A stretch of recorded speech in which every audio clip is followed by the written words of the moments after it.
Hello everyone and welcome to another Schmeat video. It has been about 2 weeks since I made a Charlotte Hornets video. I've been watching the NBA playoffs instead. Great games, the Warriors-Memphis series especially. Just seeing like all the physical hard play. Really fun to watch. Also, I'm from Wisconsin, so as a Bucks fan, you have to watch the Milwaukee Bucks. And they've been playing great as well. But today we're going to be talking about the Charlotte Hornets vacant spot in our organization. That's the head coaching spot. I didn't make a video about James Borrego's firing. Maybe I should have made a separate video, but it's already passed. It's been like a week and a half since. I can't say I am surprised, but it is noteworthy. He has been fine with us. I'm saying fine. He's been average. He hasn't been super great. He hasn't been poor. He's just been average.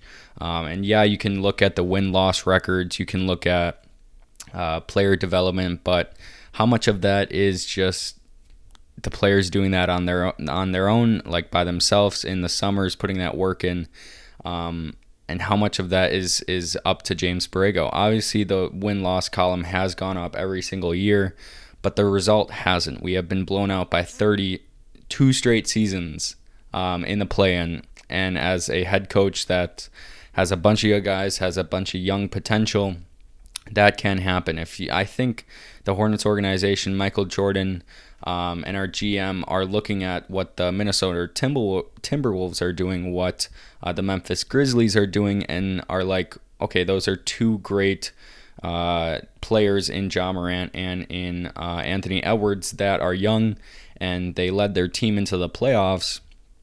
What's the difference in our team and their team? And obviously, the Memphis Grizzlies have better young stars. They have Desmond Bane, Xavier Tillman, JJJ, and the Minnesota Timberwolves have an all-star center in Karl Anthony Towns. But another factor is the head coaching. And obviously the Minnesota Timberwolves head coach isn't like the greatest of all time, but Taylor Jenkins of the Grizzlies is a great head coach. And if we could get someone like him, that'd be great. And I think that's what the Charlotte Hornets are looking at, is that our head coach has led us to two 30-point losses in the play-in, and we need to switch things up. He has spent 3 or 4 seasons with us, and yes, he's developed our players. We got lucky in the draft to pick up LaMelo, but other than that, we haven't had much playoff success. Our last time in the playoffs was 6 years ago with Kemba Walker in 2016. Now, this begs the question, who can we get next? And obviously we have interviews with Kenny Atkinson and this one other coach that I'm not familiar with. I think his name is something Dom or something like that.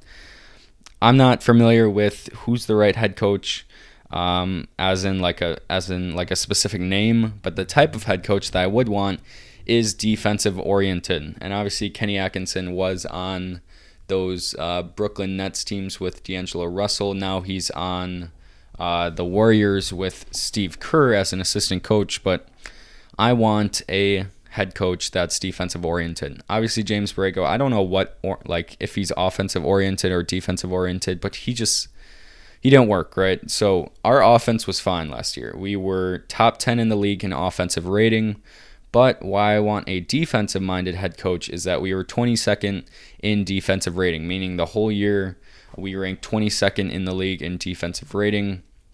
So I would want a coach that would prioritize our defense. And obviously it's hard to get young guys to buy into defense because, in today's game, it's all about how many points can you put up. It's about scoring more points than the other team rather than it is stopping the other team from scoring points. So I'd want a coach to reflect and to try to drill in our young guys' heads, like Miles Bridges, like LaMelo Ball, even though LaMelo Ball has a ton of steals, to really hone in defensively. And also this offseason, I would like us to get a center. I've been wanting that for the last 2 offseasons, 3 offseasons. We need a center. And getting exposed in the playoffs by the Hawks really showed that. Yeah, that's it for this video.